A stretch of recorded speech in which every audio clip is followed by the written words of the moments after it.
दोस्तों नमस्कार, मैं हूं शीतला तिवारी और हमारे साथ वरिष्ठ पत्रकार भालचंद पांडे जी हैं। चलिए आज चलते हैं मध्य प्रदेश के मुरैना।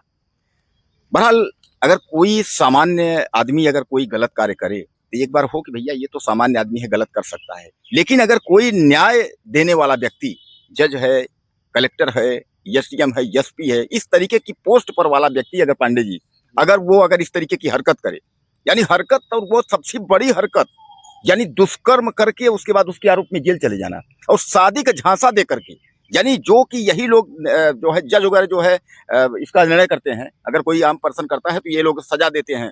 अब यही लोग यानी मुरैना के जो एसडीएम साहब हैं, एसडीएम साहब जो है वह शादी का झांसा दे करके और एक औरत के साथ 2 साल तक उन्होंने दुष्कर्म किया और 2 साल बाद उनकी जो है अब गिरफ्तारी होकर के अब वह जो है जेल चले गए। यानी एसडीएम साहब वो जेल के अंदर में है।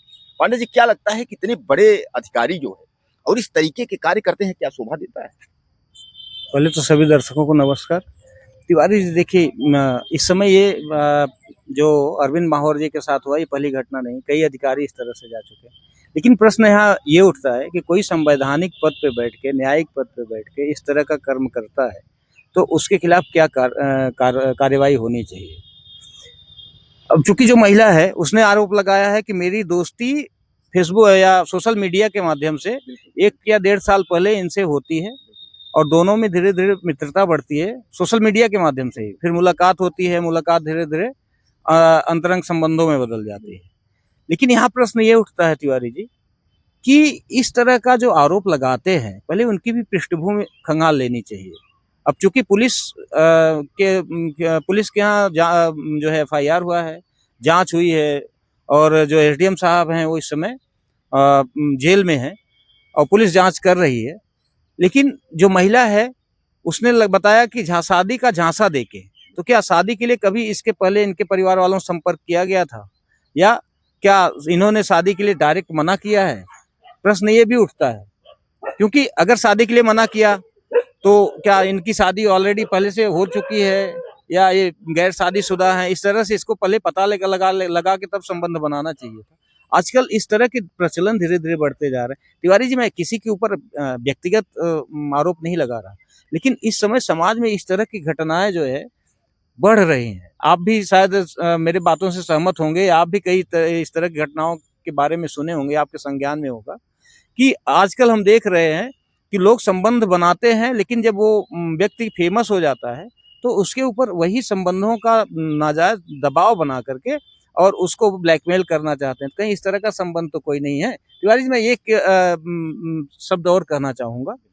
यहाँ मैं ये नहीं कह रहा कि नहीं वहाँ डिप्टी कलेक्टर साहब सही है, मैं उनका कोई नहीं लगा रहा हूँ, क्योंकि देखिए वो उससे कहीं ज़्यादा बड़े जो है वो आरोपी हैं, मतलब इस तरह के इस आरोप के भागीदारी हैं, क्योंकि वो ऐसे पद पे बैठे हैं या वो ऐसे न्यायिक पद पे हैं जहाँ लोगों को और समाज को कुछ ज़्यादा उम्मीद होती है जिस पद से वो न्याय करने वाले हैं।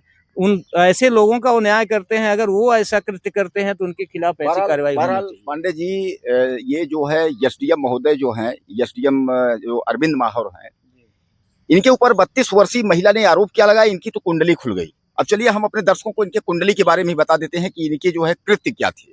बहरहाल पेशे थे तो एसडीएम है, बहुत बड़ी पोस्ट है, डिप्टी कलेक्टर है, लेकिन ये जो है एक छात्रा से जो है बातचीत, यानी छात्रा को भी पटाने के चक्कर में फंस चुके हैं। उसमें भी जो है बवाल लफड़ा हुआ था, लेकिन हालांकि इतना तगड़ा नहीं हुआ था। अब समझिएगा उसके दूसरी कुंडली, दूसरी जो है ये एक पार्किंग में जाते हैं, होटल पार्किंग में, वहां एक गार्ड को ये थप्पड़ मार देते हैं। सीसीटीवी में जो हुआ उसके बाद वह भी अब इसी कुंडली में जुड़ गया। ये तो बहुत बेहुदा, कैसा किस तरीके से दिखाता कि यार एसडीएम है, यानी एक पढ़े लिखे इस तरीके के व्यक्ति ऐसा करते हैं। अब उसके अगली कुंडली इनकी जन सुनवाई का जो कार्यक्रम रखा जाता है जो तहसील स्तर थाने स्तर पर, उस कार्यक्रम में एक ग्रामीण को जो है ये पीट करके भगा दिए थे। अब इनकी ये कुंडली, यानी कहने का तात्पर्य है, और सबसे बड़ी कुंडली में ये फंस गए कि 32 वर्षीय महिला को पहले इन्होंने शादी का झांसा दिया, उसके बाद ये कहा कि तुम भाग्य मनाओ, शुक्र करो कि मैं जो है तुमसे शादी करने जा रहा हूँ और मैं एक एसडीएम हूँ, तुम बहुत सौभाग्यशाली हो। इस तरीके का इन्होंने भूमिका बना करके उसके साथ जो है दुष्कर्म किया। दुष्कर्म कहाँ किया? पहले ये जो है रेस्ट हाउस में, अपने रेस्ट हाउस में ले गए, उसके बाद उसको जो है ज्यादातर ग्वालियर के स्थित इनका फ्लैट था वहां लेकर गए और अंततः जो पाप का घड़ा जिसको कहते हैं पांडे जी जब भरा तो वो जो है अरविंद जी वो गिरफ्तार हो गए। पुलिस जो है घसीटते अन्य मुलजिम की तरह जो है इनको भी लेकर के गई। तिवारी बला जी, जांच चल रही है। एक यहाँ प्रश्न पूछना चाहूंगा आपसे। ये जो अभी आपने आरोप लगाया ढेर सारा अरविंद माहौर जी पर कि इसके पहले भी ये छात्रा को ऑनलाइन पटाते पकड़े गए हैं और पार्किंग में कहीं जो है गार्ड के ऊपर थप्पड़ चलाते हुए पाए गए हैं, तो क्या इनके खिलाफ अभी तक कोई कानूनी कार्रवाई हुई है इसके पहले? नहीं हुई है। और कैसे दूसरी होगा? चीज, नहीं वही चीज में चूंकि एक न्यायिक पद पे बैठा हुआ व्यक्ति अगर इस तरह का कृत्य करता है तो ऊपर बैठे हुए अधिकारियों को जरूर ध्यान देना चाहिए। क्योंकि देखिए ये जो आरोप आपने अभी बताए हैं इनके ऊपर लगे हैं, ये छोटे मोटे आरोप नहीं है।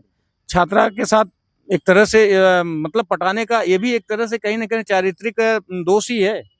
और उसके बाद जो अभी लास्ट में आपने बताया है कि जो महिला है उसके साथ एक ये सर्किट हाउस कहाँ बताया आपने, रेस्ट हाउस में लेके गए, तो वो भी तो कहीं ना कहीं ऐसे लोग अगर ऐसी जगह जाते हैं तो इनके खिलाफ कहीं ना कहीं जांच होनी चाहिए। सर ये एक ऐसे संवैधानिक पद पे बैठे होते हैं। पांडे जी, यह जो है शिकायत जो 32 वर्षीय महिला ने किया है, यह शिकायत अभी भी नहीं होती जब तक इसमें सीधे सीधे कहा जा रहा है। 32 वर्षीय महिला ये कह रही है कि हमारे साथ इसने 2 वर्ष तक इसने जो है लगातार दुष्कर्म किया, लेकिन अब जो है शादी से मुकर रहा है। वो सीधे सीधे ये कह रही है ये जो है हम शारीरिक संबंध बनाया और यही कह करके शादी का झांसा दे करके, और इसी पर आप जो भी खबरें जो चैनल वाले दिखा रहे हैं, जो भी खबरें चल रही हैं, वो सीधे सीधे है कि शादी का झांसा देकर के इन्होंने दुष्कर्म किया और अब शादी के लिए यह मुकर गए हैं। इसी पर तो जो है इनको कार्रवाई हुई। क्या इस पर कोई अभी तक जो एसडीएम साहब हैं अरविंद माहौर जी हैं, क्या इनका कोई अभी तक अपना पक्ष आया है? अभी सामने तो नहीं आया।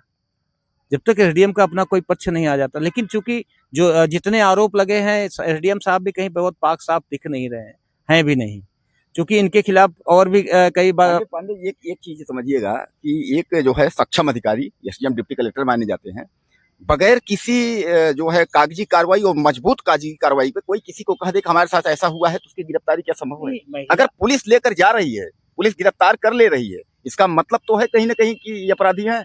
कुछ लगता है आपको, मतलब आरोपी है, इसका मतलब क्या मानिएगा? आरोपी तो है ही है, क्योंकि ना आरोपी होते तो गिरफ्तार नहीं होते, जेल नहीं जाते। मेरे कहने का आशय एक बिल्कुल नहीं है। मेरे कहने का आशय यहाँ ये है कि जिस महिला ने आरोप लगाया है उसने तो अपना पक्ष रख दिया है। हम लोगों के पास अभी तक एसडीएम का कोई पक्ष सामने नहीं आया है, जो कि पत्रकार का एक जो मुख्य पक्ष होता है, मजबूत पक्ष होता है, वो दोनों का पक्ष रख। एक बात तो मानना पड़ेगा, हमारे दर्शक भी समझ रहे हैं कि ये एसडीएम जो है वो आदमी कहता है ना रंगरसिया टाइप की जो है, मतलब उसको क्या कहते हैं, मतलब देहाती भाषा में जो है वो तो हैं। इसलिए उनको ये कह रहे हैं कि गिरफ्तारी रंगीन मिजाजी, मतलब उनको क्या है कि गिरफ्तारी के पहले भी एसडीएम साहब मोबाइल चलाते हुए दिख रहे हैं। यानी वो जो है आखिर सोशल मीडिया से दोस्ती हो गई, समझिएगा। सोशल मीडिया पे जो ज्यादा एक्टिव रहता है वही तो भाई अब सोशल मीडिया संपर्क हुआ, इसका मतलब ये कहीं ना कहीं जो है जिसने आरोप लगाया वो भी बहुत छोटा मोटा खिलाड़ी, छोटे मोटे खिलाड़ी नहीं है। क्योंकि देखिए सोशल मीडिया पे संबंध बनाना, फिर संपर्क में आना, फिर संबंध बनाना, ये सब देखिए। बहरहाल अब हमारे दोस्त क्या कहना चाहते हैं, आप लोग क्या कहना चाहते हैं, ज्यादा से ज्यादा कमेंट करें और चैनल को सब्सक्राइब कर लें। अगले वीडियो में फिर मिलते हैं।